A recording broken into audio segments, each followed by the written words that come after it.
அனைத்து நண்பர்களுக்கும் 100க்கு இனிய வணக்கங்கள். இந்த கேரக்டர் சர்டிஃபிகேட் அப்படின்னு ஒன்று டிஆர்பி இணையதளத்தில் எஸ்ஜிடி எக்ஸாமுக்கு வந்துட்டு அப்லோட் பண்ண சொல்லியிருக்கிறாங்க. சரி, இந்த செகண்ட் கிரேட் டீச்சர்ஸ்க்கு அதுவும் வந்து ஒரு டாக்குமெண்ட்டாக நீங்கள் வந்து ப்ரொடியூஸ் பண்ணணும். சரி, கேரக்டர் சர்டிஃபிகேட்டுங்கிறது எப்படி இருக்கும் அப்படின்னு ஒரு நபர் கேட்டிருக்காரு. ஸோ அதுக்கான விளக்கம் தான் இது. Certified that mister, missus or miss.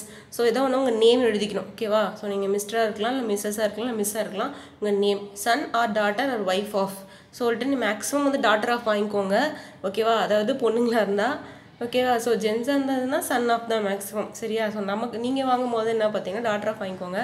என்ன காரணம் அப்படின்னு சொல்லி பார்த்தோம் அப்படின்னா, இப்போ எல்லாமே அப்பா பேரில் தான் வந்துட்டு கம்யூனிட்டி சர்டிஃபிகேட்லேருந்து எல்லாமே வாங்கியிருப்பீங்க. ஸோ ஒய்ஃப் ஆஃப் வாங்கியிருந்தாலும் ஒரு ப்ராப்ளமும் இல்லை. இதனால இருந்தாலும் ஒரு என்ன சொல்கிறது, மேனேஜபிளாக நேம் இனிஷியலோடு இருந்ததுன்னா, முன்னாடி அப்பா பேர் இருந்ததுன்னா ஓகே, ஓகேங்களா? ஸோ நான் வாங்கிட்டேன் மேடம், என்ன பண்ணுறதுன்னா ஓகே, ஒன்றும் பிரச்சனை இல்லை. ரிசைடிங் அட் உங்களோட அட்ரஸ், ஓகேவா? என்ன ஊர், உங்கள் அட்ரஸ் வந்து எழுதிக்கோங்க. Is well known to me for அதாவது இயர்ஸ், எத்தனை இயர்ஸ்க்கு அப்புறம் ஒரு 2 இயர்ஸ்க்குள்ளே தெரிஞ்ச மாதிரி இருக்கக்கூடிய கெசட்டட் ஆஃபீஸர்கிட்ட தான் அந்த சைன் வாங்கணும்னு சொல்லியிருக்காங்க. குறைஞ்சபட்சம் 2 வருஷம்னு சொல்லியிருக்கிறாங்க. ஸோ உங்களுக்கு உங்கள் வட்டாரத்தில் இருக்கக்கூடிய தெரிஞ்சவங்கக்கிட்ட 2 இயர்ஸுக்கு குறைவில்லாமல் வாங்கிக்கோங்க. 3 மந்த்ஸ்க்கு முன்னாடி வாங்கியிருந்தால் செல்லாது அப்படின்னு சொல்லியிருக்காங்க. ஸோ நம்ம இப்போ தான் வாங்குறதுனால பிரச்சனை இல்லை. ஸோ யாராவது முன்கூட்டியே வாங்கியிருந்தீங்க அப்படின்னா கேரக்டர் சர்டிஃபிகேட்டு 3 மந்த்துக்குள்ளே இருக்கான்னு சொல்லி செக் அவுட் பண்ணிக்கோங்க. ஏன்னா இது வந்து நோட்டிஃபிகேஷனில் கொடுத்துருந்தாங்க. His or character is satisfactory or good. So okay, good நம்ம எல்லாம் டிக் பண்ணிவிட்டு, so best of my knowledge and belief the character certificate is issued for the purpose of appearing for the SGT second grade teachers recruitment examination.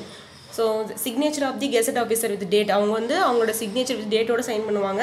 அவங்களோட name, அவங்க designation என்னவா இருக்கிறாங்க அப்படின்ட்டு அதோட office seal வந்து வைக்கணும். ஸோ இப்படி தான் இருக்கும் கேரக்டர் சர்டிஃபிகேட் அப்படிங்கிறது எஸ்ஜிடி எக்ஸாமுக்கு. ஸோ இதுக்கு நான் பிடிஎஃப் ஃபார்மேட் வந்து நான் நம்மளோட டெலகிராம் குரூப்பில் ஷேர் பண்ணி விடுறேன், பார்த்துக்கோங்க. ஓகே, வந்து இதுக்காக வந்துட்டு நீங்கள் மெனக்கடணும்னு அவசியம் இல்லை. ஏற்கனவே வாங்கியிருந்தீங்க அப்படின்னா பிரச்சனையே இல்லை.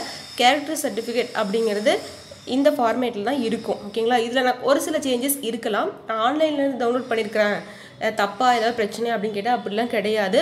ஸோ இது யார்கிட்ட வாங்கணும் அப்படின்னு சொல்லி பார்த்தீங்கன்னா, கவர்மெண்ட்டில் வேலையில் இருக்கவங்க கூடிய, அதாவது கெசட்டட் ஆஃபீஸர், ஓகேவா? ஸோ குரூப் 1 லெவல் அந்த மாதிரி வாங்கிக்கலாம். அது வக்கீலாக இருக்கலாம், டாக்டராக இருக்கலாம், அரசு துறை சார்ந்த வக்கீலாக இருக்கலாம், இல்லை அரசு டாக்டர் மருத்துவராக இருக்கலாம், இல்லைனா வந்து ஹெச்எம் ஹெட் மாஸ்டர், நீங்கள் யார்கிட்ட வேணாலும் வாங்கிக்கலாம். க்ரீன் இங்கில் சைன் பண்ணுறவங்களா இருக்கணும், அவ்வளோதான், சரிங்களா?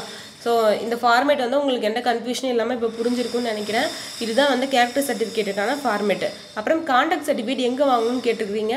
கான்டாக்ட் சர்டிஃபிகேட் நீங்கள் படித்த இன்ஸ்டியூஷனில் வாங்கலாம், சரிங்களா? நீங்கள் கடைசியாக படிச்சிங்களா அந்த இன்ஸ்டியூஷனில் வாங்கிக்கலாம். அது பிரச்சனையே இல்லை. டிசி தான் மேம் எங்கிட்ட இருக்குது அப்படின்னா அதுலேயும் அது இருந்தனாலும் போதுமானது. நன்றி.